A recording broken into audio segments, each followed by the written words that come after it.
A'udzubillahi minasyaitonirrajim. Bismillah, alhamdulillah, salatu ala rasulillah. Assalamualaikum warahmatullahi wabarakatuh. Waalaikumsalam. Pertama, alhamdulillahirrahmanirrahim. Marilah kita selalu menghadirkan Allah dalam kehidupan ini. Kemudian salawat dan salam kita haturkan kepada Rasulullah Sallallahu Alaihi Wasallam. Bapak-bapak dan ibu-ibu yang dirahmati Allah, pada kesempatan kali ini insya Allah kita akan membahas fikih tentang al-infaq ya. Ya. Al-infaq insya Allah. Dan memang saya lihat infak ini di Indonesia menjadi agak berbeda maknanya. Kan kita zakat, infak, sodakoh. Zakat, infak, sodakoh. Nah, jadi insya Allah kita akan bahas. Sebelumnya mungkin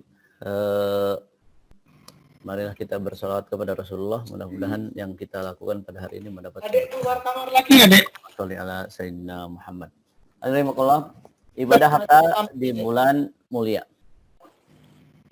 Ibadah harta di bulan mulia. Mungkin sedikit diulang bahwa ibadah harta, ibadah fisik. Ibadah fisik, puasa, sholat, zikir, tilawah, dan relatif tidak membutuhkan biaya ya. Namun yang kedua adalah ibadah harta. Ibadah harta ini terkadang disangka yang lebih baik adalah ibadah fisik. Padahal kalau lihat dari beberapa hadis, ibadah harta ini mengungguli ibadah fisik dalam beberapa hal. Bahkan irinya para sahabat itu karena ibadah harta. Karena ibadah harta. Memang ada. Jadi bapak-bapak yang saya hormati, memang ibadah harta katakanlah mempunyai nilai lebih di sisi Allah. Nanti akan kita lihat bagaimana riwayat tentang ibadah harta. Kadang kita, yang mudah-mudahan di bulan Ramadan ini yang kita pikirkan adalah akhirat kita. Karena memang dunia ini diingatkan oleh Allah Subhanahu wa taala dalam Al-Qur'an yang sangat menggiurkan, dan banyak orang yang kalah dengan dunia ini. Maka ketika kita mendapatkan rizki, seharusnya yang ada di benak kita itu bukan urusan-urusan dunia. Yang biasanya kita melihat, gimana saya punya ini, gimana saya punya. Itu tidak salah, namun ada prioritas. Ada skala prioritas. Ketika mendapatkan rizki, biasanya difikirkan hal-hal yang duniawi. Nah, bahkan prosentasinya terlalu banyak dunia ya. Mari kita lihat ayat ini. Yang di sini bagaimana mencari akhirat dengan harta. Jadi yang kita pikirkan adalah ini manfaatnya untuk akhiratnya apa. Dalam ayat ini jelas, wabtaghi, carilah fima ataqallah, dari yang Allah anugerahkan kepadamu. Apa yang dicari? Ad-darul akhirah, kebahagiaan negeri akhirat. Wala tansa, jangan kamu melupakan. Jadi dunia ini sifatnya jangan dilupakan. Kalau jangan dilupakan berarti porsinya untuk akhirat lebih banyak. Wala tansa nasibaka minad dunia. Yang saya lihat di antara judul-judul besar dalam Al-Quran adalah meyakinkan tentang adanya akhirat, meyakinkan tentang adanya hisab, dan menginginkan kepada kita untuk berpikir jauh ke depan, yaitu masalah akhirat kita. Jadi kalau tidak menjadikan tujuan akhirat itu, biasanya manusia menjadi orang yang jahat, orang yang tidak mau taat kepada Allah. Nah, memang sekarang di bulan Ramadan ini, alhamdulillah, Allah menyediakan semua kan akhirat. Antara dua, diberi maghfirah, dibebaskan dari neraka, dan itu memang urusan akhirat dua-duanya. Ya merugilah orang-orang yang tidak berpikir akhirat. Jadi kalau lihat dari ayat ini, persentase kepentingan itu akhirat dulu, baru wala tansa, dunia itu sekedar porsinya tidak lupa. Kalau porsinya tidak lupa berarti, nah, kalau begitu mari kita menghisap diri kita masing-masing. Yang kita harta kita lebih banyak digunakan untuk apa? Apakah kepentingan akhirat atau tidak? Nah, hari ini kita akan membicarakannya bagaimana harta untuk kepentingan akhirat kita. Karena tidak sekedar ibadah-ibadah wajib, tapi ada juga yang lain yang memang berorientasi akhirat. Nah, dari makumah, ini agar harta menjadi milik kita setelah kematian. Loh, kenapa sudah mati kan nggak memiliki harta? Bukan. Rasulullah bersabda, maluka ma'angfakta. Hakikat harta yang kau miliki itu adalah kayak yang kalian infakkan. Yang kalian infakkan. Dalam hal ini, kita berpikir sebagaimana yang tadi diarahkan oleh Al-Quran. Jadi agar harta menjadi milik kita setelah kematian. Nah, sekarang kita masuk ke kalimat infak. Kalimat infak dalam bahasa Arab itu dua makna. Pertama, anfaqo, membutuhkan. Yang kedua, memberi. Bahasa Arab itu menarik. Satu kata, dua makna saling bertentangan. Anfaqo dengan arti membutuhkan, anfaqo dengan arti menggunakan. Kontradiktif. Dalam ayat yang pertama, qul law antum tamlikuna khazaina rahmati rabbi idan la amsaktum khasyatal infaq. Ini lihat. Dalam ayat ini Allah mengingatkan tentang sifat manusia yang takut sampai miskin. Khasyatal infaq itu bukan tidak mau menginfakkan, tapi khasyatal infaq itu takut miskin. Kalau kalian memiliki, kata Allah, pundi-pundi rizki di langit, maka nggak akan mengasihkan rezeki ke manusia. Kenapa? Takut habis. Takut satu hari saya membutuhkan.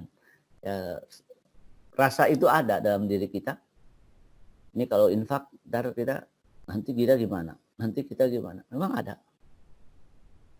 Jadi anfaqo dalam bahasa Arab ada membutuhkan. Yang kedua adalah menggunakan harta. Anfaqo al-mal. Baik untuk kebaikan atau untuk keburukan. Jadi anfaqo itu dua makna juga.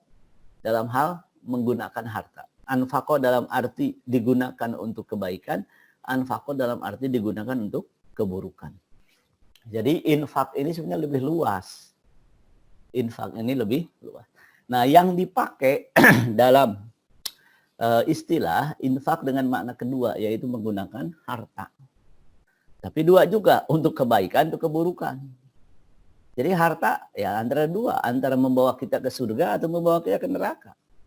Dalam surah Al-Laili Dayaksatan disebutkan fa amma man a'ta wattaqa wa shaddaqa bil husna fasanuyassiruhu lil yusra, infaknya untuk ke surga.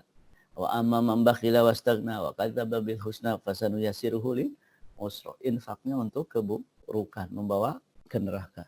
Berarti memang semuanya untuk ujian, semuanya adalah ujian. Nah, lihat infak dalam keburukan, walladzina yunfikuna amwalahum ria'an nas, berinfak tapi ria'an nas, riya, wala yu'minuna billah, tidak beriman dan tidak beriman kepada hari akhir. Apa? Hartanya membuat mereka membawa mereka ke neraka, ditemani setan. Jadi infak bermakna keburukan. Infak juga bermakna keburukan. Innalladzina kafaru yunfikuna amwalahum. Jangan salah, orang kafir juga berinfak. Menginfakkan harta mereka. Liyasuddu an sabilillah, untuk menghalangi jalan Allah. Maka di ayat lain disebutkan, ketika kaum muslimin berhenti berinfak, sama saja dengan memberi kesempatan kepada yang tidak beriman untuk menguasai diri mereka. Kenapa? Karena diantaranya juga ada lomba saling infak. Satu infak untuk menghalangi jalan Allah, satu infak untuk fisabilillah. Jadi dua arah yang berbeda. Orang kafir berinfak juga. Tujuannya ya suddu an sabilillah. Kita berinfak juga tujuannya untuk berdakwah kepada Allah. Yunfikuna fi sabilillah. Jadi infak di sini lebih bermakna menggunakan harta. Nah, kita mudah-mudahan Allah lindungi dari infak dalam jenis ini yang keburukan. Infak dalam kebaikan banyak. Wa anfiqu fi sabilillah. Nah, infak fi sabilillah. Yang tadi orang kafir berinfak untuk menghalangi jalan Allah, yang ini untuk fi sabilillah. Berarti kalau yang beriman berhenti berinfak, ya sudah, berarti sudah memberi jalan kepada yang tidak beriman untuk berinfak menghalangi jalan Allah. Ini ayat ini wa anfiqu fi sabilillah, di antara maknanya para sahabat waktu itu merasa sudah kebanyakan infak. Para sahabat waktu itu sudah merasa kebanyakan jihad. Kaum Ansor merasa sudahlah kita istirahat dari infak, kita istirahat dari jihad, supaya orang-orang yang baru masuk Islam itu biar mereka yang berinfak, biar mereka yang jihad. Kita tinggal nyantai sudah. Justru ayat ini diturunkan kepada mereka yang berniat berhenti berinfak.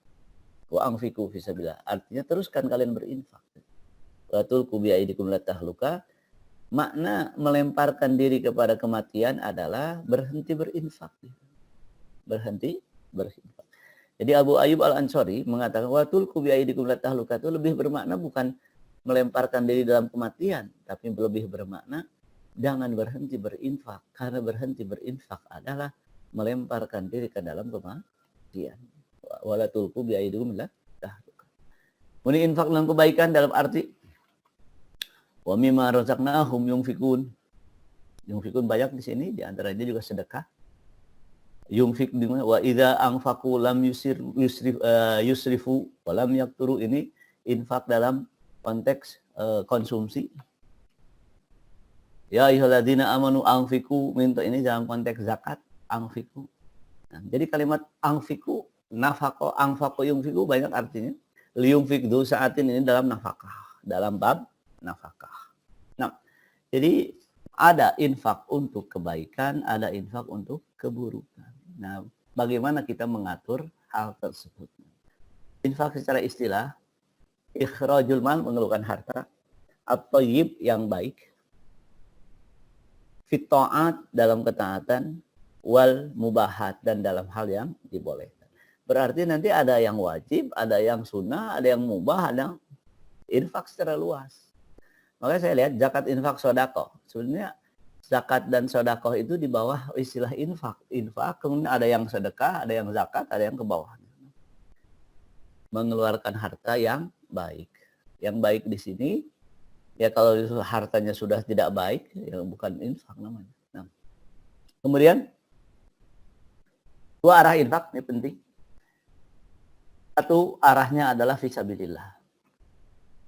Hubungannya bukan dengan keluarga, hubungannya bukan dengan pribadi, tapi ini dengan orang lain. Fisabilillah untuk kegiatan di jalan Allah, fisabilillah. Infak wajib. Nah, infak jenis ini ada infak wajib berupa zakat dan berupa membiayai jihad. Yang kedua, infak yang berupa sunnah, membiayai pendidikan Islam, membangun masjid, sedekah, dan lain-lain. Fisabilillah. Yang kedua, untuk diri sendiri dan keluarga. Ini juga tetap berpahala. Tapi juga ada yang tidak berpahala. Infak untuk memenuhi kebutuhan pribadi dan keluarga. Kalau suami nafkah ke istri, berpahala. Kalau bapak nafkah ke anak, berpahala. Kalau anak nafkah ke ibu, berpahala. Bahkan wajib. Maka ada infak dalam pos diri sendiri dan keluarga yang disebut nafkah wajib. Sunnah, hadiah. Maka jangan sampai memberikan sesuatu ke orang lain tanpa ada harapan pahala. Di sini memang yang bermain adalah niat.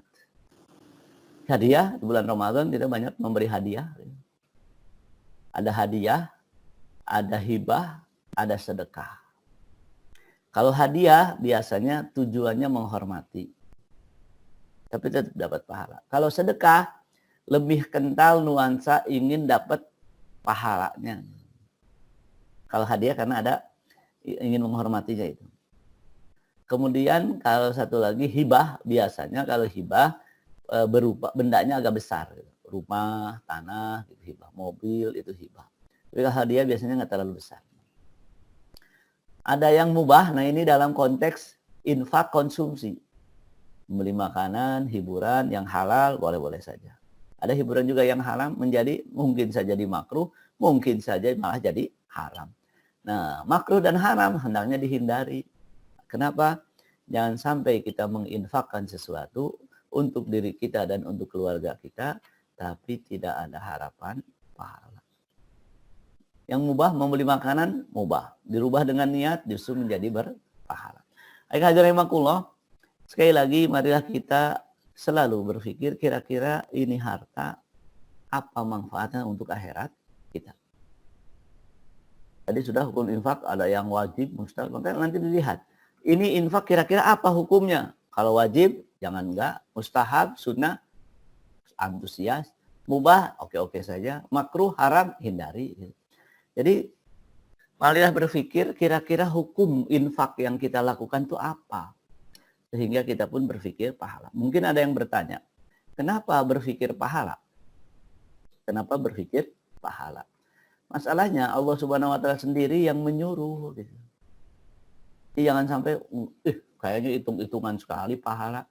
Bukankah katakan dalam Ramadan, man soma Ramadana imanan wahtisaban. Barang siapa puasa Ramadan, alasannya kenapa puasa? Imanan, dia beriman, bukan budaya. Ihtisaban, karena ada ihtisab, yaitu berharap pahala. Ada yang bertanya, bagaimana saya ibadah tapi tidak ihtisab, tidak berharap pahala? Dapat pahala, cuman pahala ihtisab nggak dapat. Jadi ihtisab itu disuruh, ihtisaban. Misalkan kita katakanlah melakukan ibadah. Ibadah jelas antara sunnah dan wajib, dua-duanya berpahala. Ketika dilakukan tanpa berharap ihtisab, dapat pahala. Cuman pahala ihtisab hilang. Yang kedua, waman qama Ramadan, berarti orang melakukan qiyam Ramadan imanan wa ihtisaban, karena iman dan karena berharap pahala, ihtisaban. Jadi kita juga ketika infak berpikir juga gimana saya ihtisaban, gimana saya berharap pahala. Di hadis tentang kita tinggal di rumah, jangan kemana-mana. Barang siapa kan mengalami wabah, dia tinggal di rumah, dia sabar, ihtisaban. Ihtisaban itu berharap pahala. Karena itu hadirin Allah, bagaimana infak kita ada makna pahala yang kita harapkan. Sekali lagi, tadi bagaimana dengan harta kita menggapai akhirat kita, ya kita pikirkan ini hukumnya apa. Ini hukumnya apa. Ya kan kadang-kadang punya harta, ya tergantung hobinya. Yang hobi jalan-jalan, jalan-jalan. Yang hobinya tas mahal, tas mahal. Pertanyaannya kira-kira dapat pahala? Nah, kalau iya, ya ayo. Kalau enggak, ya gimana kita menghindarinya. Karena Allah Subhanahu wa Ta'ala, wa ma khalaqtul jinna wal insa illa liya'budun. Bagaimana mewujudkan ibadah dalam harta kita? Caranya melakukan infak sesuai dengan arahan Al-Quran dan Sunnah. Islam tidak membenci harta, tapi Islam mengatur bagaimana harta dari dua sisi, bagaimana memperolehnya, bagaimana mengkonsumsinya. Bersegeralah, Rasulullah segeralah. Kenapa? Kita nggak tahu kapan meninggal. Ya kan sekarang terlalu banyak meninggal mendadak. Ya mudah-mudahan kita meninggal itu dalam keadaan melakukan yang baik gitu. Atau setelah melakukan yang baik. Yang saya meninggal, konser musik meninggal kan subhanallah gimana gitu. Nah, waktu terbaik. Nah, jadi pertama bersegeralah. Urusan akhirat itu bersegeralah. Waktu terbaik berinfak, Rasulullah bersabda. Nah, ini ada gambar orang sakit. Karena dari Abu Hurairah berkata, seorang laki-laki datang ke Rasulullah. Jadi Abu Hurairah meriwayatkan. Seorang laki-laki datang ke Rasulullah SAW. Kemudian ia bertanya, kapan waktu bersedekah yang terbaik? Nah, ini yang menarik dari para sahabat. Mereka selalu berpikir akhiratnya, tapi juga tambahannya mereka selalu berpikir yang terbaik. Maka dia datang, Rasulullah, kapan waktu sedekah yang terbaik?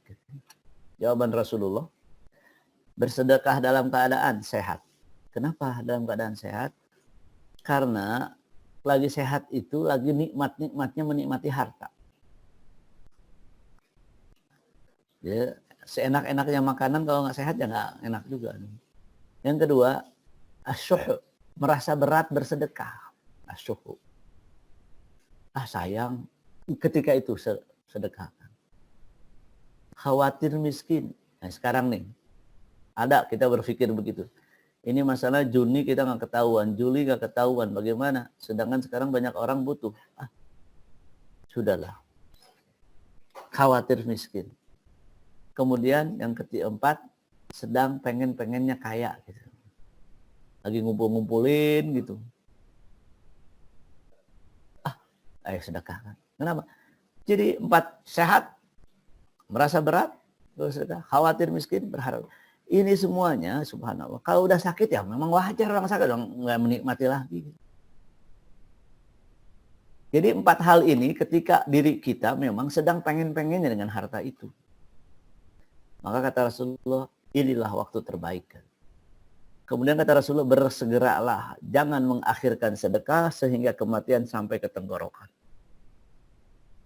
Segera. Wasari'u ila magfirati min rabbikum jannatin arduha samawati wal ardh. Wasari'u, dipercepat. Jangan sampai sudah mau meninggal, ini buat dia udah nggak manfaat. Sudah nggak boleh lagi. Kalau udah sakit keras, sudah nggak boleh lagi. Kemudian, nah ini. Dan harta tersebut sudah milik orang. Maksudnya, dulu ketika kita manusianya hidup, ini milik si A. Ketika meninggal, sudah milik ahli warisnya. Berarti, ya udah, nggak kebawa ke akhirat. Memang dalam Islam membagi, ada yang untuk ahli waris, supaya mereka hidup dengan baik. Yang kedua, ya buat kita dibawa pulang ke akhirat. Maka kalau nggak sempat diinfakkan, dulu punya si A. Si A-nya meninggal, sekarang punya ahli warisnya. Maka kata Rasulullah, waqad kana li fulan. Udah meninggal, gimana lagi? Maka bersegeralah. Mungkin hari-hari ini yang paling banyak sharean yang membuat orang khawatir ya. Di antara yang mengatakan umur 60 tahun harus dijaga ketat. Kenapa? Karena paling rentan. Mungkin yang masih muda kuat dengan virus ini, yang sudah sepuh enggak. Akhirnya jadi korban yang sudah sepuh. Ya, yang namanya kematian kan dengan berbagai cara, yang jelas kita ingin menjaga sesuai perintah Allah dan Rasulnya, menghindari penyakit. Kembali dari bersegeralah. Nah, ini subhanallah. Nanti ada kemarin hari apa ya? Ada tetangga di sini. Waktu dia nelpon dia. Saat tanya, aduh masyarakat dalam keadaan berat. Begini. Saat katanya, saya nggak tega. Ternyata subhanallah dalam pembicaraan tersebut dia bilang gitu, saya sudah mengalokasikan dana dari pribadi sekitar 500 juta agar jangan sampai ada yang kelaparan di lingkungan saya. Terus saya bilang, pokoknya yang merasa kesulitan datang ke rumah. Ketika lagi nelpon, Ustaz mohon maaf katanya. Ini orang ada orang datang ke rumah, kayaknya mau pada minta bantuan. Akhirnya, subhanallah, saya bilang 500 juta. Memang dalam skala kebutuhan nggak memenuhi. Tapi subhanallah, bagi seorang pribadi 500 juta. Yang menarik perkataan istrinya. Abi katanya, ini kesempatan untuk mencari pahala. Allahu Akbar. Subhanallah. Jadi dari makullah, itulah bagaimana kita berpikir untuk akhirat kita di balik harta kita. Ini perbedaan harta. Kalau umur gratis ditanyanya 1, untuk apa? Kalau ilmu gratis ditanya diamalkan atau tidak. Nggak ditanya dari mana. Tapi kalau harta dari mana dan digunakan untuk apa? Dari mana? Urusannya fikih muamalat. Digunakan untuk apa? Urusannya fikih konsumsi. Kita gunakan untuk apa? Nah hari ini pertanyaan yang kedua ini, digunakan untuk apa? Jangan sampai nanti di hari kiamat nggak bisa dijawab. Maka selalu berpikir kira-kira apa hukumnya, kira-kira harapan pahalanya seperti apa. Kalaupun mubah, rubah niat. Bisa jadi dengan niat yang baik, yang mubah itu menjadi berpahala. Kalau badan dipakai. Jadi yang harta itu 2 pertanyaannya. Nah ini infak di bulan Ramadan. Nah sekarang waktunya yang terbaik. Di bulan Ramadan, Rasulullah disebutkan.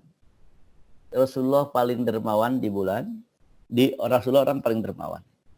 Saking dermawannya, Rasulullah itu kalau diminta, Rasulullah bajunya bagus, langsung dicopot, diberikan.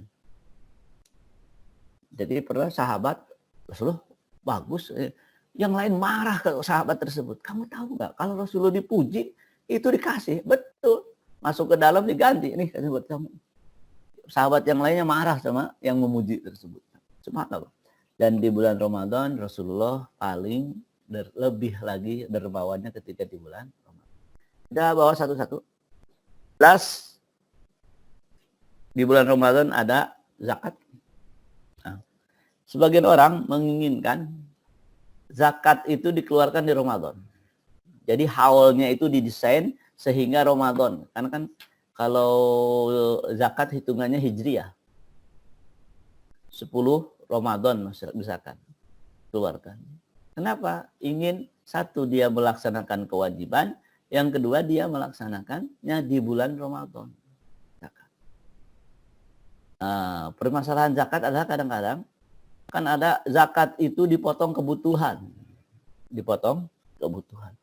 Masalahnya kalau kita potong dari kebutuhan, di situ ada setan goda kita. Maka menganjurkan lebih baik tidak dari neto tapi dari bruto langsung. Zakat. Di bulan Ramadan mungkin ada zakat mal, yang punya tabungan silahkan dihitung. Ada zakat emas. Emas ini yang dipakai perhiasan berapa persen, yang sisanya sudah dizakati. Yang tidak dizakati itu emas yang dipakai perhiasan. Kalau banyak ya nggak dipakai semua. Berarti yang wajar dipakai tidak usah. Yang dipakai, yang tidak dipakai memang berupa emas sama dengan tabungan. Digabung. Uang berapa, emas berapa, gabung keluarkan. Nah, kalau rumah, mobil tidak ada zakatnya. Kedua, selanjutnya zakat profesi. Zakat profesi ini memang ada silang pendapat, namun secara rasa keadilan kita memastikan bahwa zakat profesi wajib. Zakat profesi wajib. Ketika di BPK saya berbicara masa zakat profesi tahun lalu. Kemudian pada sadar dan yang bertanya, Ustadz bagaimana? Kami nggak pernah zakat profesi. Saya bilang daripada nanti di akhirat dihitung, mendingan sekarang itu. Kenapa? Yang namanya zakat itu kalau tidak dibayar jadi utang. Maka proses pembagian waris itu dipotong zakat dulu.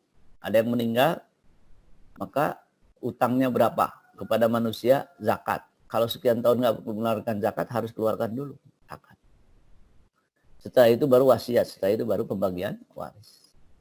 Jadi zakat ini sekali lagi yang dulu nggak pernah bayar zakat atau ketinggalan bayar zakat, dihitung utang.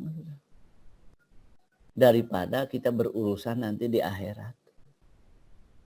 Dan saya lihat juga kesadaran zakat kan belum lama. Terus yang lalu-lalu gimana?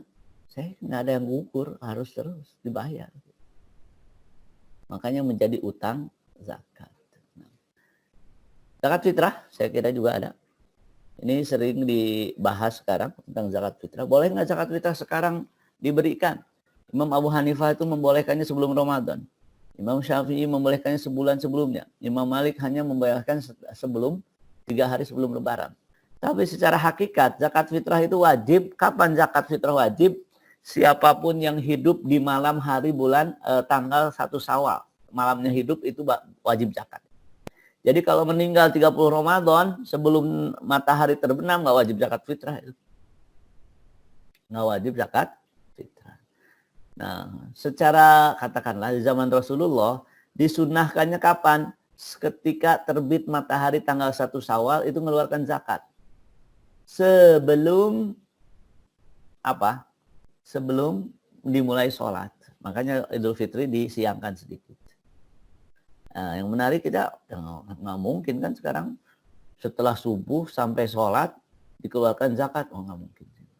Nggak mungkin. Nah, jadi zakat fitrah boleh saja dikeluarkan sekarang dan dibagikan sekarang. Walaupun memang tujuan zakat fitrah itu agar pada tanggal 1 Syawal tidak ada yang minta-minta. Tidak ada yang minta. Nah, jadi mudah-mudahan di bulan Ramadan ini zakat kita bisa segera dikeluarkan. Nah, yang menjadi catatan, namanya zakat itu penyakit. Penyakit yang nempel di harta. Kalau tidak dikeluarkan zakatnya, berarti penyakitnya nempel. Kalau tidak dikeluarkan zakatnya, berarti kemungkinan harta kita habis gara-gara zakat nggak dipisah. Ilustrasinya bagaikan pohon benalu nempel di pohon. Kalau tidak dibuang itu benalu, pohonnya yang mati. Maka segera keluarkan zakat, bukan untuk kepentingan mustahik zakat, tapi untuk kepentingan kita. 1, menjalankan kewajiban. 2, mensucikan harta kita dari yang menghancurkannya. Maka tidak ada ibadah yang kita lakukan manfaatnya untuk orang lain. Nggak ada, termasuk zakat, termasuk sedekah, termasuk yang lainnya. Infak, sedekah, dan yang lainnya untuk kepentingan pemilik harta. Nah, kemudian, sudah tadi, ini Rasulullah SAW, seorang yang paling dermawan dengan kebaikan. Kedermawan terbaik yang dilakukan adalah di bulan Ramadan. Sekarang memang waktunya kita bersedekah. Nah, ini juga barang siapa memberi iftar makanan. Jadi iftar itu bukan makna iftar dalam ini. Iftar itu makanan berat, bukan makanan kurma 1 kemudian 1 aqua, tapi makanan berat diberikan. Pahalanya sama. Jadi kalau seseorang ingin pahalanya 5 kali lipat pada hari itu, diberikan makanan kepada 5 orang, tambah punya dia jadi 6 kali lipat hari itu. Disinilah, kalau kita berpikir pahala nggak berat. Kalau berpikir pahala tidak berat. Nah, ini iftar, Masya Allah. Jadi yang diberikan juga ya sekarang misalkan tidak ada di masjid, kalau tahun lalu di masjid ya dengan berbagai banyak cara lah insya Allah bisa dilakukan. Kemudian di remah keuangan, infak di tengah corona ini maksudnya apa? Banyak masyarakat terimbas dengan corona. Kemarin tadi yang saya ceritakan tetangga saya itu Masya Allah, dia jalan kata dia dari jam pagi sampai sore, masuk ke gang-gangnya orang, Ustaz katanya banyak sekali orang yang kelaparan, banyak sekali orang yang tidak mampu. Akhirnya saya dibawa sama dia, dibagiin sama dia semua. Kenapa? Saya nggak tega. Mungkin beliau itu takutnya gini. Dia tidur dalam keadaan kenyang dan dia tahu tetangganya dalam keadaan lapar. Tidak beriman. Oleh karena itu, rahimakumullah, sekarang bulan Ramadan, oke. Tambah lagi dalam keadaan butuh. Ini lihat. Oh, ini memang kisah Ibnu Mubarak. Kisah Ibnu Mubarak ini ada dalam kitab Bidayah wan Nihayah. Saya nukilkan dari kitab Bidayah wan Nihayah. Ibnu Mubarak. Nah, ini perbandingannya mana yang lebih hebat pahalanya? Haji atau infak dalam keadaan dibutuhkan. Ibnu Mubarak bersama kafilahnya jalan mau pergi haji. Di tengah jalan burung yang mereka bawa mati. Akhirnya kata Ibnu Mubarak, udah lemparkan di tong sampah. Kata Ibnu Mubarak, kalian jalan duluan, saya belakangan. Setelah burung yang bangkai mati itu dilempar ke tong sampah, ada seorang gadis ngambil. Ibnu Mubarak kaget, kok bangkai dimakan? Akhirnya dia mendekati ke rumahnya, kemudian bertanya, kenapa? Dia bilang, saya hidup dengan saudara saya, masih kecil. Kemudian dia bilang, kami kelaparan. Kami mengandalkan makan dari tong sampah ini. Apapun yang dibuang ya kami ambil. Walaupun bangkai halal bagi kami. Dulu kami punya harta, punya orang tua kami dibunuh, hartanya diambil. Kemudian Ibnu Mubarak kaget, ya Allah. Akhirnya beliau memanggil kafilahnya itu sih. Berapa kita punya uang katanya? 1.000 dinar. Berapa ongkos untuk pulang? 20 dinar. Pisahkan 20 dinar, kita pakai pulang. Sisanya kasih orang ini. Apa kata dia? Hadza afdal min hajjina fi hadzal am. Sumaronya. Ini lebih afdal daripada haji kita tahun ini. Ayo kita pulang. Subhanallah. Riwayat ini menunjukkan bahwa memberikan infak, sedekah dalam kondisi orang membutuhkan, di situ pahala. Jadi gini, kita sama-sama akan mengalami kesulitan nanti di hari padang mahsyar. Di antara hadis menyatakan bahwa barang siapa menolong dengan cara meminjamkan, menolong siapa? Orang yang butuh, Allah akan bebaskan dia dari kesulitan nanti hari kiamat. Bagaimana dengan nolong tapi bukan minjamkan? Dengan cara bersedekah dalam keadaan butuh. Lebih lagi, minjamkan saja seperti dibebaskan, nanti dibebaskan dari kesulitan dari kiamat.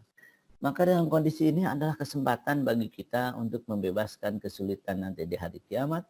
Di antaranya sedekah dalam kondisi dibutuhkan. Ini ada hadis. Hadis ini menyebutkan bahwa bersedekah nilainya 10, meminjamkan nilainya 18. Rasulullah nanya ke Jibril, kok bisa begitu?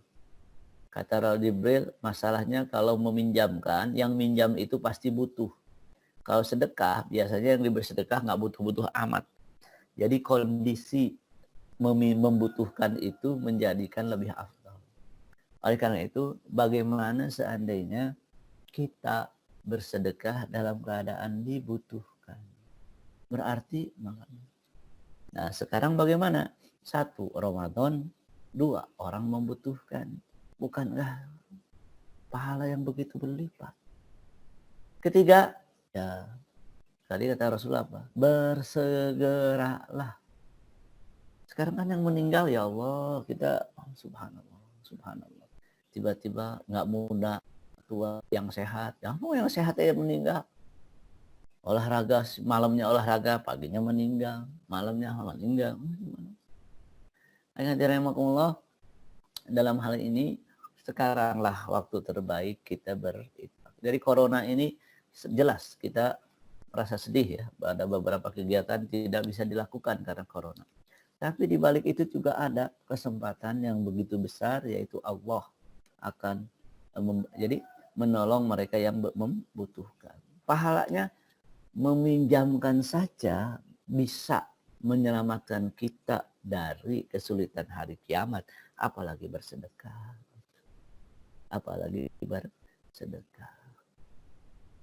Jadi ada Allah, bagaimana kita bersegera dalam berinfak. Infak untuk miskin yang membutuhkan lebih besar pahalanya. Kemudian Ramadan lebih besar lagi. Dengan Allah, sekali lagi, marilah kita mencari akhirat dengan harta kita, karena ini yang diajarkan. Jangan sampai dalam hal berinfak, dalam hal mengkonsumsi harta, kita tidak berpikir untuk akhirat kita. Saya ingin ingatkan, bab nafkah. Nafkah itu wajib. Nafkah siapa? Suami ke istri. Nafkah siapa? Suami ke anak. Yang juga wajib nafkah anak ke orang tua. Siapapun yang mempunyai orang tua yang sudah sepuh, kemudian keterbatasan ekonomi, itu wajib infak. Bukan sunnah lagi, wajib infak. Siapa yang wajib infak? Saudara laki-laki punya saudara perempuan misalkan, tidak ada yang lain, hanya sendiri, maka wajib infak kepada saudara perempuan. Oleh karena itu infak ini babnya luas, kadang-kadang yang sering lupa adalah infak anak ke orang tua. Itu sering dilupakan. Biasanya kan infak cuma suami ke istri atau suami ke anak. Padahal anak ke orang tua itu juga ada kewajiban. Saya kira ini mungkin yang bisa saya sampaikan pada kesempatan kali ini. Ya mudah-mudahan bisa menguatkan pikiran kita tentang akhirat kita. Karena memang pada dasarnya itulah yang tujuan akhir kehidupan ini. Maka kalau ada yang ditanyakan silakan, mudah-mudahan bisa jawab. Saya ya. Assalamualaikum. Waalaikumsalam warahmatullahi wabarakatuh. Silakan Pak Nugroho dulu ya. Assalamualaikum Ustaz. Mangga, waalaikumsalam warahmatullahi. Tadi Pak Nugroho. Ini Ustaz. Siapa nih Ustaz? Saya. Siapa? Oke. Ya. Saya ya. Oke. Assalamualaikum warahmatullahi wabarakatuh. Waalaikumsalam warahmatullahi wabarakatuh.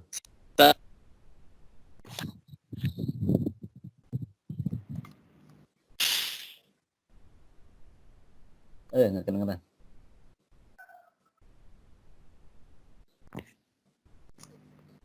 Siapa sih ya? Halo?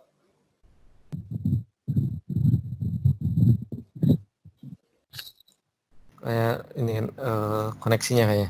Ya. Atau Pak Nugroho, tadi Pak Nugroho ya? Pak Nugroho dulu mungkin. Oke. Nanti Pak Setia bisa lanjutkan lagi. Ustaz Taufik, Assalamualaikum. Assalamualaikum. Sebelum saya nanya, saya mau cerita dikit nih tentang case-nya ya. Sebenarnya kemarin sudah sempat nanya, mungkin hari ini bisa lebih jelas saya mendapatkan jawaban. Yang pertama itu gini, kalau kemarin kan ceritanya nggak jelas. Jadi aneh itu sebenarnya sering galau dengan masalah zakat profesi. Pernah konsisten mengeluarkan, tiba-tiba saya tidak mengeluarkan sama sekali, tapi karena ada fikih lain yang menyatakan begini. Dan itu cukup lama, sekitar 3 tahunan. Sampai akhirnya saya itu menggarap tentang tesis yang isinya tentang Basnas, amil gitu kan. Tentang bagaimana sebenarnya amil itu direkrut sehingga dia menjadi amil gitu. Lalu dari situ akhirnya saya berpikir harus jadi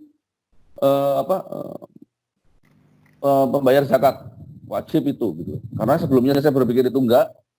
Gara-gara saya garap tesis jadi berpikir saya harus mengeluarkan wajib. Tetapi bimbang itu masih ada. Artinya gini. Kan zakat itu kan 2,5% kalau profesi.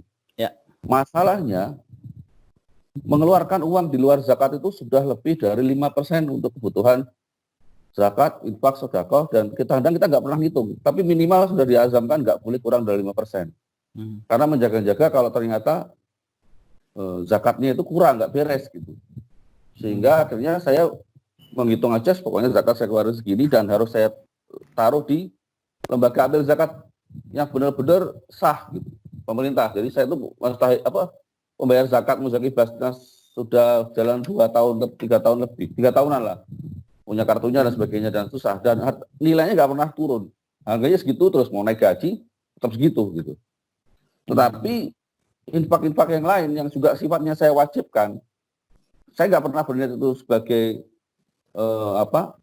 zakat, tapi saya wajibkan untuk di rumah tangga gitu. Itu sudah, ya jujur aja saya lebih dari 5% gitu. Pertanyaannya adalah, apakah zakat saya juga tetap harus dipenuhi 2,5%? Nah, itu karena saya berpikirnya saya enggak gitu. Karena sebenarnya ya Allah, hakikat zakat secara hakikat menurut saya ya adalah mengeluarkan bagaimana uang itu dikorbankan untuk orang lain gitu. Sebanyak-banyaknya gitu. Mungkin itu Ustaz, itu yang kegalauan saya sampai sekarang itu enggak bisa kejawab. Ya, insyaallah. Terima kasih Ustaz. Ya, jazakallah. Kita tampung dulu Ustaz ya. Mungkin 2-3 pertanyaan mungkin. Assalamualaikum Pak Eka. Assalamualaikum Ustaz. Iya, Pak Pendi. Ya Ustaz, yang pertama mau tanya mengenai sekarang ini kan kita lagi tidak ke masjid. Kalau normal kan kalau zakat fitrah itu kan di masjid ada akadnya ketemu gitu kan, disampaikan, diserah terimakan. Nah ini kan online semua. Bagaimana dengan seperti itu Ustaz? Jadi berarti hanya misalkan mentransfer uang baik zakat fitrah semua pakai niatnya di dalam hati, tapi tidak ada, kalau biasanya kan di masjid ada panitianya serah terima. Jadi ini hanya untuk mengkonfirmasi, meyakinkan aja bahwa itu ya sebenarnya sah juga gitu. Kan juga ada yang tanya bagaimana, apakah harus ada ijab kabulnya seperti itu Ustaz dalam zakat fitrah khususnya ya. Lalu yang kedua Ustaz, terkait dengan corona ini, ada orang yang tadinya mampu, ya benar-benar mampu, tapi kan kebanyakan ya, dari sektor informal yang tidak mendapatkan gajian bulanan, gajinya itu berdasarkan order, job order. Tapi sebenarnya secara kemampuan sebenarnya materi awalnya dia mampu, tapi begitu karena pekerjaannya itu informal seperti itu, penghasilannya tidak dapat selama 3 bulan. Tapi sebenarnya ya mobil ada misalnya begitu. Nah, tetapi dengan penghasilannya tidak rutin seperti itu, maka kemampuannya menjadi tiba-tiba hilang karena kebanyakan kan tidak mempunyai tabungan yang cukup. Tetapi dari sisi fisik rumah dan sebagainya ya cukup baik. Apakah itu bisa mendapatkan diberikan zakat zakat mal gitu Ustaz? Itu aja Ustaz. Assalamualaikum warahmatullahi wabarakatuh. Satu pertanyaan lagi mungkin. Ada dari yang lain? Kalau tidak ada akan langsung dijawab oleh Ustaz. Ya. Yang pertama, Bismillahirrahmanirrahim. Ada lagi ya? Belum dimunculkan lagi. Pertama, masalah ada menginfakkan lebih dari 5%, tapi zakat 25%. Yang menjadi pertanyaan tadi kan zakat itu untuk mengeluarkan ya. Apakah sudah mengurangi zakat atau tidak? Gini, ada hadis berbunyi innama al-a'malu binniyat. Innama al-a'malu binniyat. Hadis ini bermakna pahala atau hukum dari sebuah amal tergantung niat. Jadi ada dua, pahala dan hukum. Sekarang kalau kita mengeluarkan uang dengan niat sedekah, hukumnya sedekah. Kalau kita mengeluarkan uang dengan niat zakat, hukumnya zakat. Nah, di sini tidak bisa hukum niatnya sedekah tapi dihitung zakat. Makanya dahulukan dulu yang wajib. Setelah yang wajib baru yang sunnah. Jadi tidak bisa misalkan kan saya sudah 5%, saya mewajibkan diri sedekah untuk 5%. Itu sedekah. Karena niatnya sedekah. Maka bab niat menjadi penting untuk membedakan mana. Bedanya apa sih zakat dengan sedekah? Kalau sedekah boleh siapa aja. Kalau zakat tidak boleh, harus ada asnaf yang sama niatnya itu. Maka ketika sedekah belum gugur kewajiban, zakat niatnya sudah berbeda. Jadi Allah menilai itu niatnya apa? Niatnya zakat, niatnya sedekah. Tidak bisa niat sedekah dihitung zakat. Jadi nggak bisa diinikan. Walaupun substansinya sama, karena beda. Niat. Di sini yang membedakan adalah niat. Innama al-a'malu binniyat. Hukum dan pahala dari sebuah amal tergantung niatnya apa. Jadi tidak menggugurkan zakat itu sendiri. Makanya caranya zakat dulu saja, setelah itu baru yang lain. Kemudian tadi ada Bentar. Sedikit menyala punten. Nah, dalam case ini berarti seandainya gini Ustaz. Angka sekitar 5, ini bukan hitung-hitungan ya, tapi kita coba saya coba meluruskan apa yang harus saya lakukan gitu Ustaz. Ketika angka 5% itu selalu fix dan tujuannya selalu sama dan di luar keluarga gitu. Apakah akhirnya kita bisa dirubah niatnya menjadi zakat? Mungkin yang 2% sih sudah zakat, tapi yang 3% akan kita rubah judulnya menjadi zakat. Karena apa? Ketika kita menyamakan kan 8 asnaf, salah satunya fisabilillah. Dan kebetulan sekali itu dikeluarkan untuk kebutuhan fisabilillah, dalam hal ini bukan untuk seorang ustadznya, tapi bagaimana ustadznya itu bisa menghidupi pondok pesantren dan sebagainya seperti itu Ustaz. Tanpa saya harus ngomong-ngomong bahwa ini uang zakat. Apakah itu membolehkan Ustaz? Nah itu akhirnya biar Akhirnya yang saya belokkan niatnya yang keliru jadi saya luruskan kalau itu boleh. Tapi kalau nggak boleh, saya akan berpikir yang boleh gimana Ustaz? Ya, begini, yang namanya zakat itu harus diketahui bahwa itu zakat. Kan sedekah ada dua, ada alaniyah dengan ada sirron wa alaniyah. Sirron itu sedekah biasa yang di luar zakat. Kalau alaniyah itu zakat, karena zakat itu wajib diketahui dan wajib disebut ini zakat. Beda kemarin. Ya, kenapa? Karena jangan sampai orang menyangka ini nggak pernah zakat, padahal itu zakat kita gitu. Jadi harus ini zakat. Jadi orang juga tahu, oh ini pengalokasinya harus asnaf samaniyah. Dan juga diantaranya jangan sampai orang menyangka tidak mengeluarkan zakat, padahal kita sudah berzakat. Jadi sedekah alaniyah itu zakat, harus disebutkan bahwa ini zakat. Nah kalau begitu salurkan ke zakat saja dulu, misalkan sisanya, nah itu silahkan. Jadi memang ada namanya nazar. Nazar itu mewajibkan diri sendiri. Misalkan saya wajib zakat itu udah nazar. Dan boleh. Kalau ada beberapa pendapat ulama, mungkin saya untuk meyakinkan diri Ustaz ya, mohon maaf kalau mungkin ada saya salah.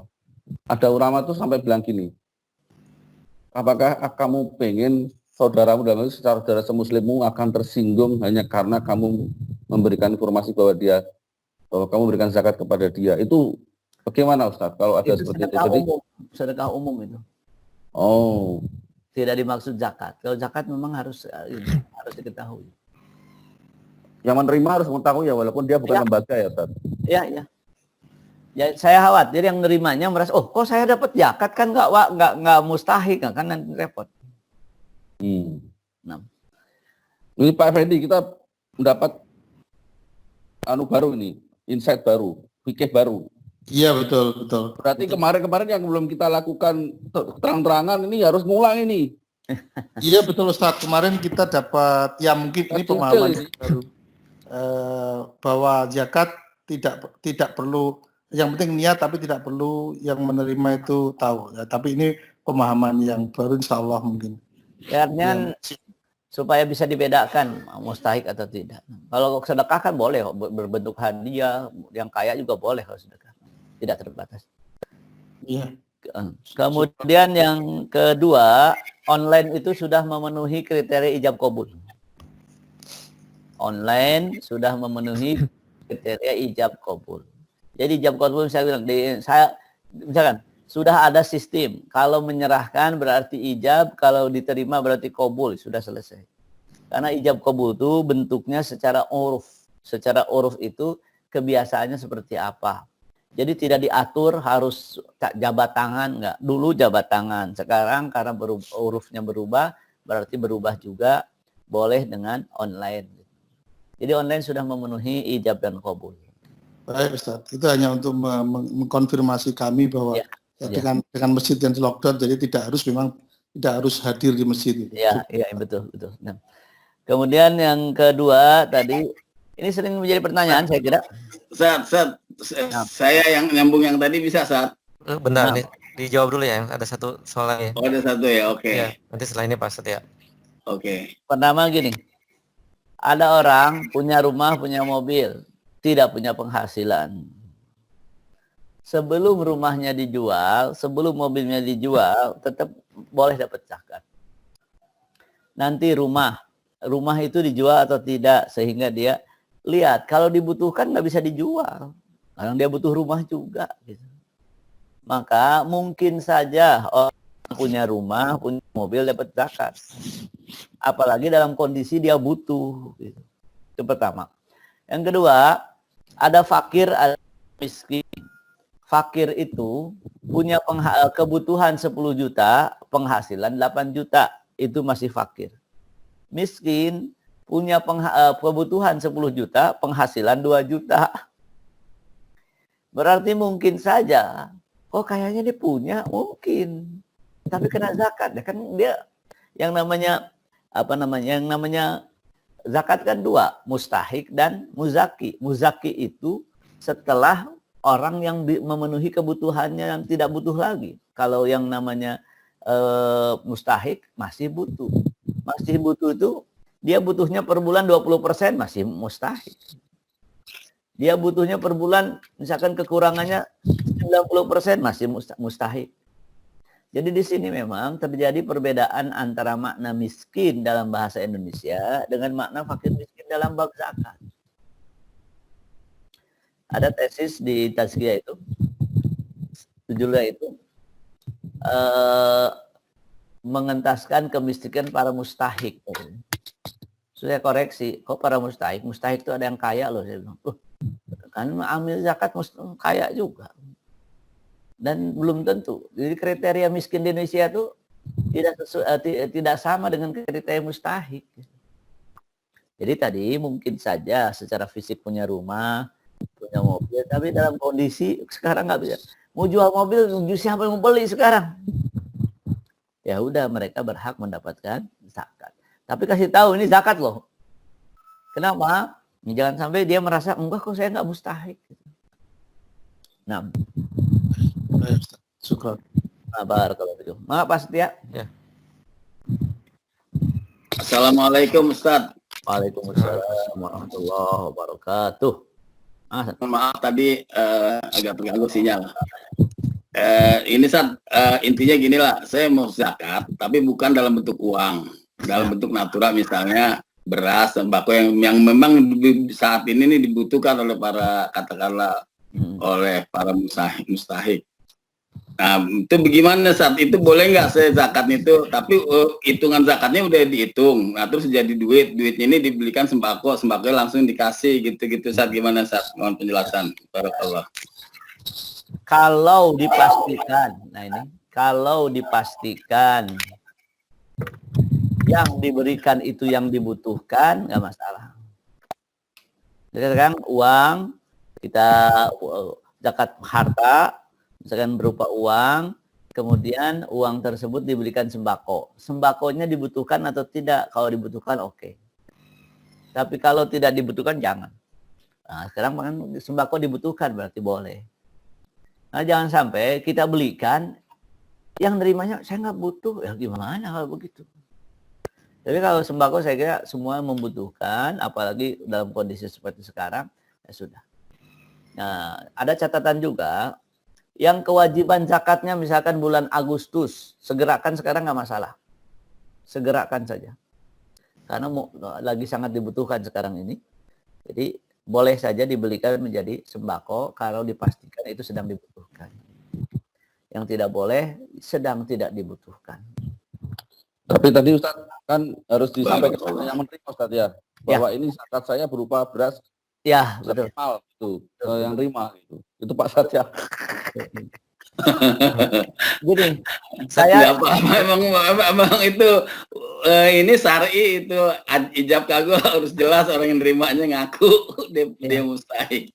gini yang videonya bisa dimunculkan lagi Ustaz, supaya nanti di rekaman muncul. dari tadi mati. Ya, videonya Masih bisa tanya lagi nggak Ustaz? masih sambil silakan. Ya. Ya. Tadi ada yang lupa sebentar tentang zakat. Gini, jangan sampai kita ingin zakat rasa sedekah, ini bahaya. Kan kalau zakat memang wajib. Zakat itu mau dikeluarkan nggak katakanlah nggak dipuji kalau zakat itu. Orang wajib ngapain? Kalau sedekah.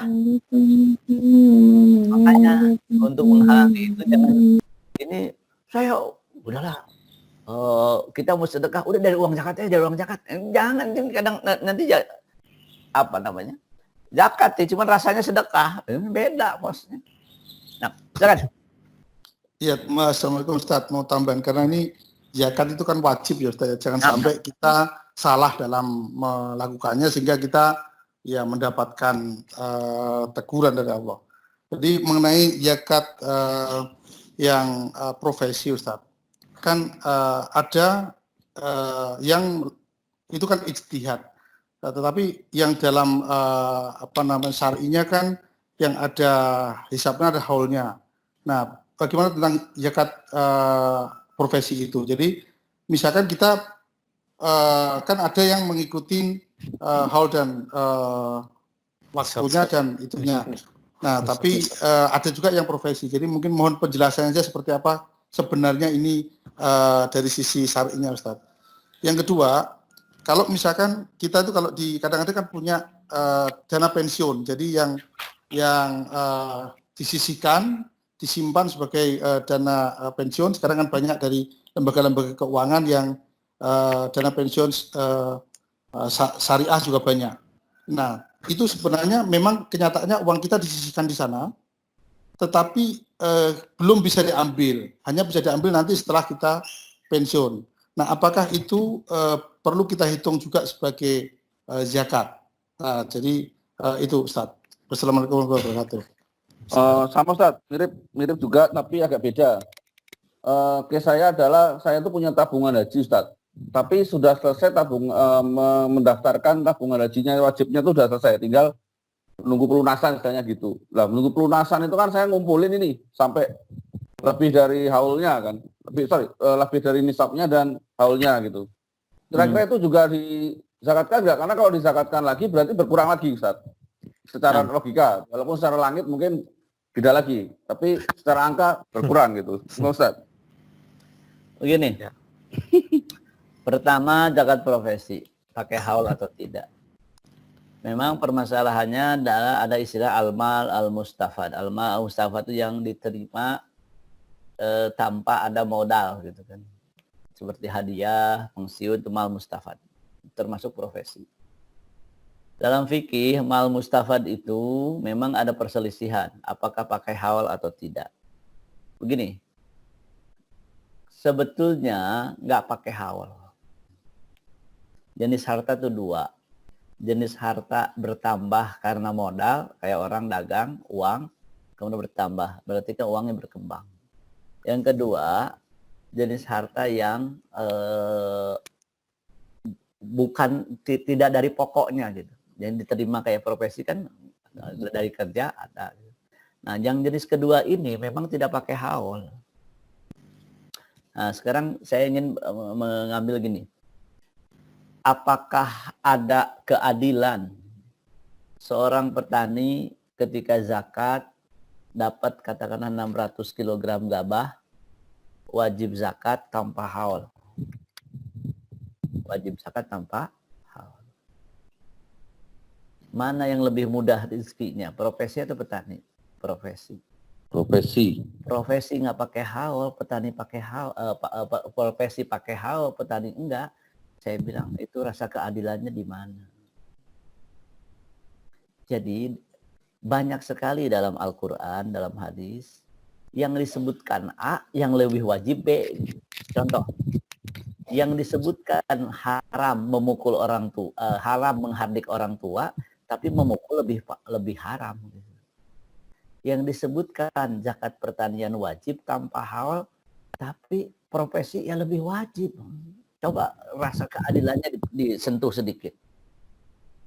Maka dari sisi maqasid syariah yang menyebutkan harus ada mewujudkan adil, zakat profesi itu wajib tanpa haul.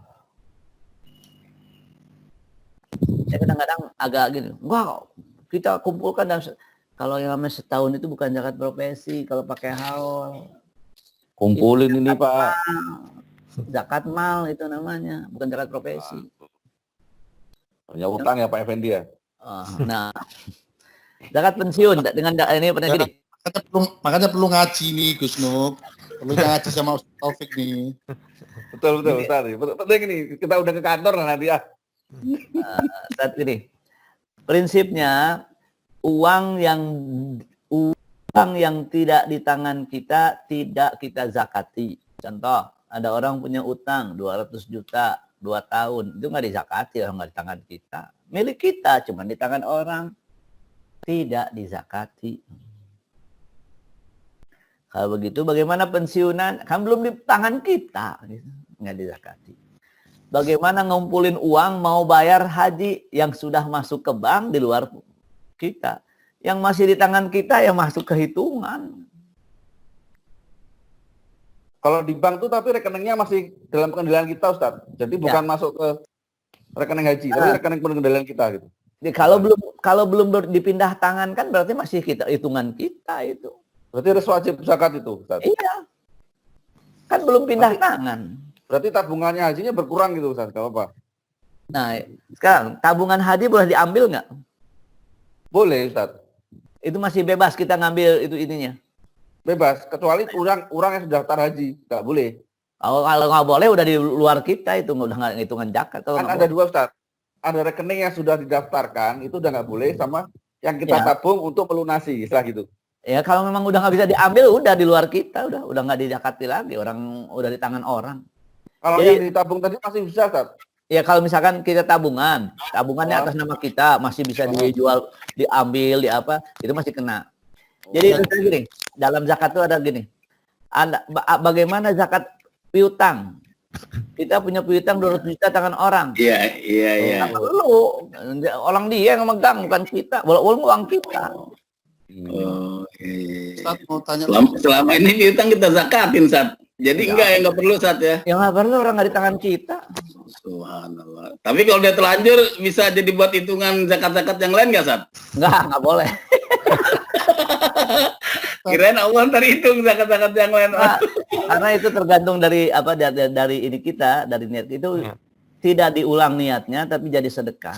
Alhamdulillah. Ustaz mau nyambung lagi sedikit yang zakat profesi Ustaz. Nah.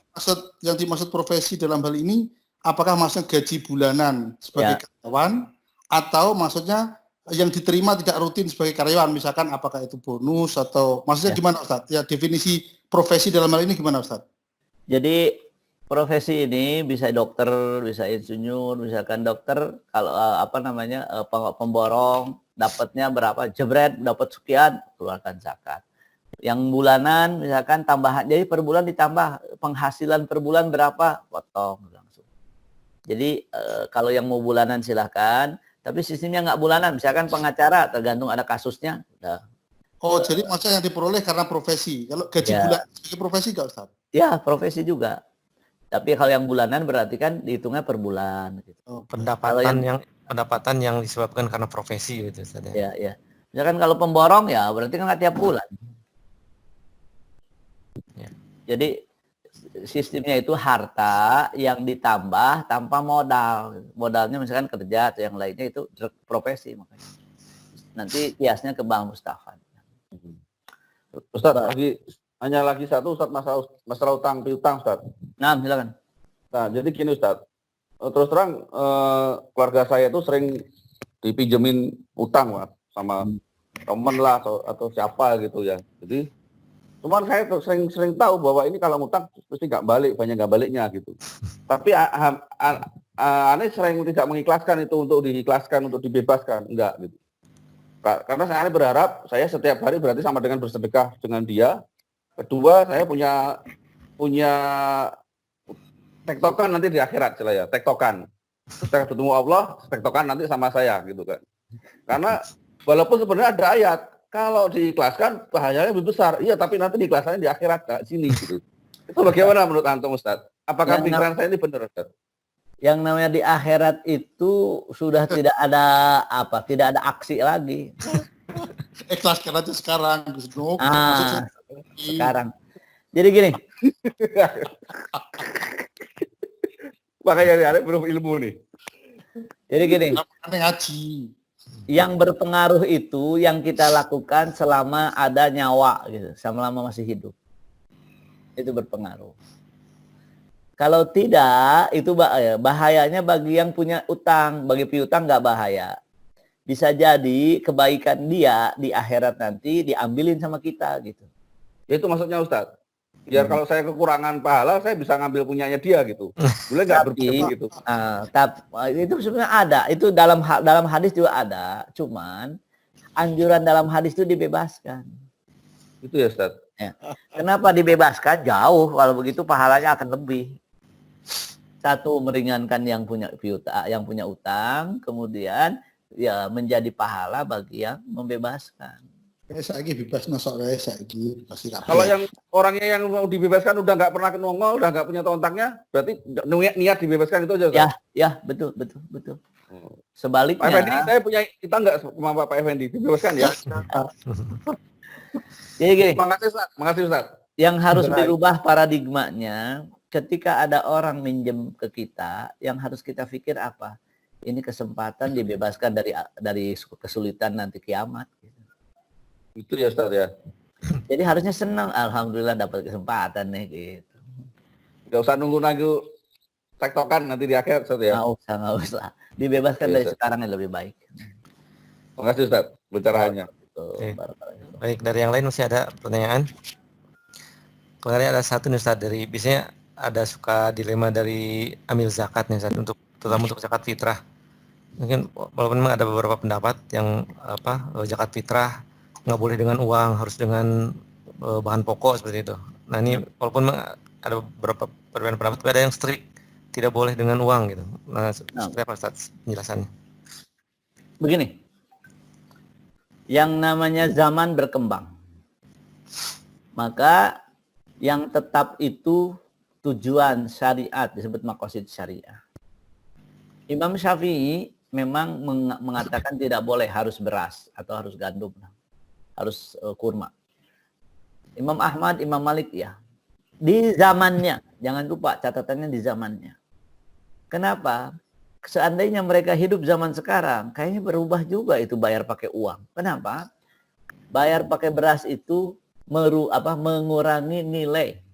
Contoh, ada orang ke masjid mau bayar zakat, bawa uang 60.000, oke, dibelikan beras kemudian serahkan ke panitia serahkan ke mustahik dijual lagi, karena dipastikan hari raya itu banyak yang nggak butuh beras, butuh uang. Daripada muter kayak begitu, mending apa? Mending uang.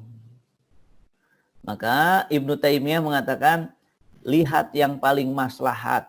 Maka yang paling maslahat ada sekarang uang. Sampai Ibnu Taimiyah mengatakan lihat yang paling maslahat. Kenapa saya sebut Ibnu Taimiyah? Karena yang mengatakan gak boleh kecuali pakai beras itu muridnya Ibnu Taimiyah. Ibnu Taimiyahnya mengatakan yang lebih maslahat yaitu apa? Uang. Kalau jadi uang kan bisa beli apa saja dia. Saya kira nggak yakin juga orang beras banyak di rumah, nggak punya tepung, nggak punya gula, nggak bahagia juga itu orang. Maka jangan sampai. Jadi banyak sekali, apalagi di kampung-kampung, beras mah ada, yang nggak ada uang. Kemudian juga yang kedua, Rasulullah itu tidak menyebutkan beras. Rasulullah menyebutkannya apa? Menyebutkannya itu kurma gandum. Loh kok beras? Karena maksud dari kurma adalah makanan pokok. Kalau begitu maksud dari makanan pokok memenuhi kebutuhan. Maka sebetulnya pakai makosid dua-duanya. Lebih baik kalau begitu. Maksud dari beras adalah memenuhi kebutuhan. Ya sudah uang. Uang lebih. Ya. Apalagi zaman sekarang nggak boleh kumpul. Nah, tinggal transfernya selesai. Nggak usah susah-susahin. Jadi ujung-ujungnya dijual juga. Beli 60.000 dijual 40.000. Kan sayang 20.000 tengah jalan. Ya. Nah, barakallahu. Baik. Salam. Silakan Pak Wahab. Silakan Pak Wahab. Ustaz, saya Wahab. Nah, Ustaz. Ya, walaupun di akhir minta mohon penjelasan Ustaz. Kaitannya dengan panitia zakat yang menerima zakat mal, apakah tahun itu harus habis? Atau sebenarnya bisa juga tidak habis dalam rangka untuk memberikan kepada hal-hal yang bersifat produktif. Ya, artinya kan bisa juga kata ada satu pepatah, mending kasih kailnya daripada ikannya. Nah, jadi untuk memberdayakan meningkatkan ekonomi yang tidak mampu, barangkali ini akan lebih baik. Jadi mana yang seharusnya dilakukan? Apakah habis? Yang penting katakan halnya dalam Ramadan ini harus habis itu zakat mal oleh panitia, atau bisa juga ditunda untuk cadangan dalam rangka untuk meningkatkan pemberdayaan umat. Sekiranya programnya belum selesai gitu kan Pak Ustaz. Jadi gimana tuh pilihannya yang terbaik? Assalamualaikum. Begini, secara prinsip saya ingin ini ada panitia zakat, ada amil zakat.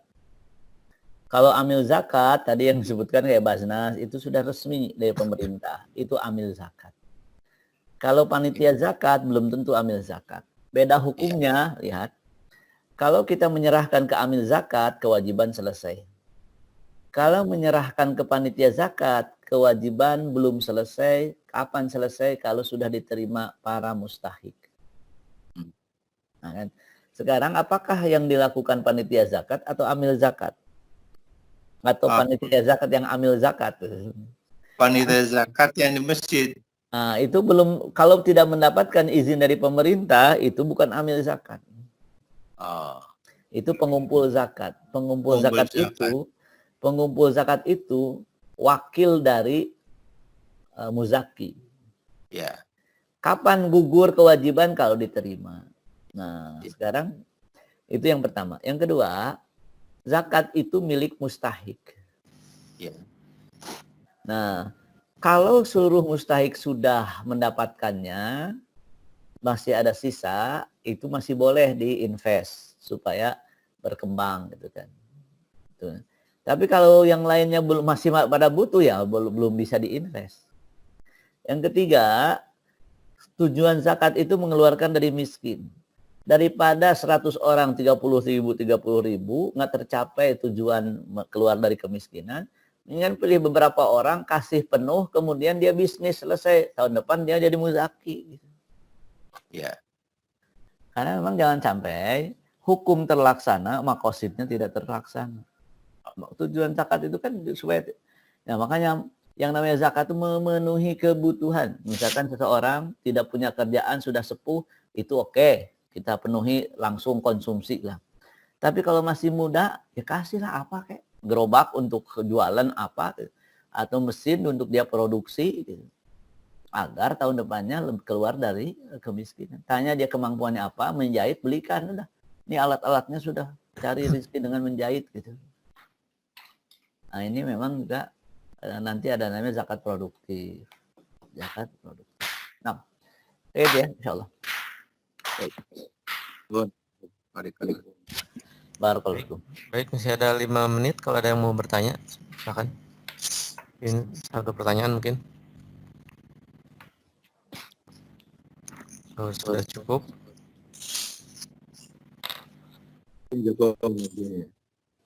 Ya. Baik, mungkin kalau sudah cukup. Ya. Nanya sedikit nih. Ini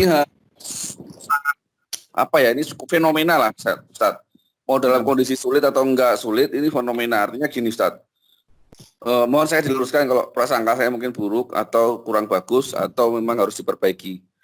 Jadi gini, Ustaz, saya itu melihat kadangkala lembaga amil zakat atau yayasan Fatim Piatu dan sebagainya itu seperti kadang-kadang melebih-lebihkan sebuah kejadian, Ustaz. Sehingga mengkampanyekan itu sebagai sebuah tempat untuk mendapatkan dana dari masyarakat, terus kemudian ada benefit 2,5% untuk amil, dan itu menjadi salah satu kafalahnya dari seorang amil atau sebuah lembaga dalam amil tersebut. Nah, sehingga kadang-kadang kita apatis, Ustaz, dengan lembaga-lembaga tersebut atau dengan pengelolanya. Kadang-kadang kita muncul rasa percaya tidak percaya, tapi juga kadang-kadang gitu aja kok direpotin sinuk. Nah, dalam hati saya juga begitu, Ustaz. Karena kita memposisikan sebagai umat yang kita harus berhati-hati, tapi kita juga memang harus memberikan sesuatu yang memang dibutuhkan oleh mereka gitu. Sejauh mana batas-batasan itu yang harus kita pikirkan. Karena itu yang mendasari saya akhirnya bikin tesis, Ustaz. Karena artinya bikin tesis, jangan sampai amil-amil ini adalah orang yang tidak pernah punya pekerjaan sehingga kepepet jadi amil. Karena amil itu pekerjaan berat, gitu kan. Pertama, tadi amil zakat itu tidak berhak jadi amil kalau tidak ditunjuk pemerintah, gitu. Jadi prinsipnya amil zakat itu dari pemerintah, pegawai yang ditunjuk pemerintah. Karena perintahnya khudh min amwalim itu kepada pemerintah. Sedangkan tadi bukan amil zakat, itu pengumpul zakat. Pengumpul zakat bukan amil zakat, nggak berhak dapat kalau pengumpul. Nah, sekarang jadi masalah, ketika mereka mengumpulkan dana yang bukan zakat, mereka berpikir zakat aja ada amilnya, apalagi kita. Saya kira cara berpikir itu tidak tepat. Dan saya secara pribadi belum menemukan fatwa yang membolehkan motong sedekah dari orang-orang, itu belum menemukan dalilnya. memang agak heran juga. Ini kan zakat amil saja 12,5%. Kita yang ngumpulin iyalah katanya. Maka saya lihat yang mengumpulkan dana itu dipotong 12,5%. Karena hak amil gitu. Itu kan zakat dan amil pun harus ada aturannya. Nah, memang di sini saya kira regulasinya juga nggak ada gitu kalau masalah donatur seperti itu. Seharusnya dia itu hanya jadi perantara saja. Kalau dari perantara itu ada dalam hadis. Contoh gini perantara. Seorang datang ke Rasulullah saya butuh ini, Rasulullah nggak punya. Kemudian dia nyari sahabat. Siapa yang bisa penuhin? Oh saya Rasulullah. Nah peran Rasulullah di situ syafaat. Syafaat itu menjadi perantara orang. Menjadi perantara itu ada, tapi nggak menetapkan harus dia bayar berapa. Gitu. Memang betul tadi disebutkan hendaknya ya tidak mengambil manfaat apa-apa dari situ, apalagi pengumpul zakat. Nah, memang dalam fikih itu disebutkan harta itu bermasalah bukan ketika dicari, ketika ada. Kan yang namanya pembagian zakat itu sudah ada zakatnya. Jadi makanya pembahasan mustahik itu menjadi krusial karena hartanya udah ada. Kalau masalah pengumpulan nggak terlalu krusial, masalah ngebagiinnya ini karena udah ada. Nah, kayak itu yang bisa saya sampaikan. Sebenarnya betul saya sehendaknya nggak begitu, gitu. Sehendaknya nggak begitu. Kecuali memang resmi dari pemerintah yang gaji, gitu.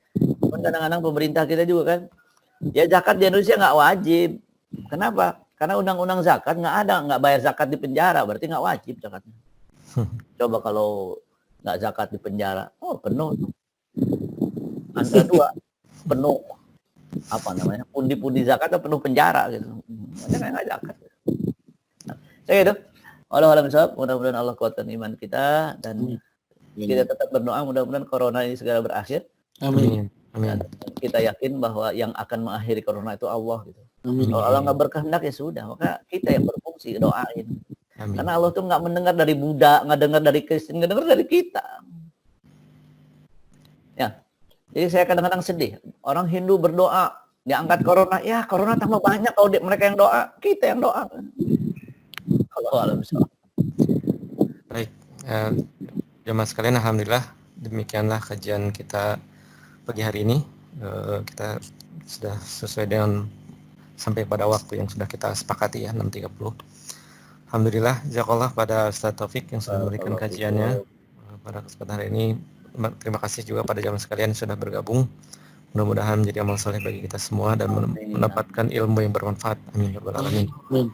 Kita sama-sama tutup kajian kita dengan istighfar, hamdalah, doa kafaratul majelis. Subhanakallahumma wa bihamdika asyhadu an la ilaha illa anta astaghfiruka wa atubu ilaik. Assalamualaikum warahmatullahi wabarakatuh. Waalaikumsalam warahmatullahi wabarakatuh.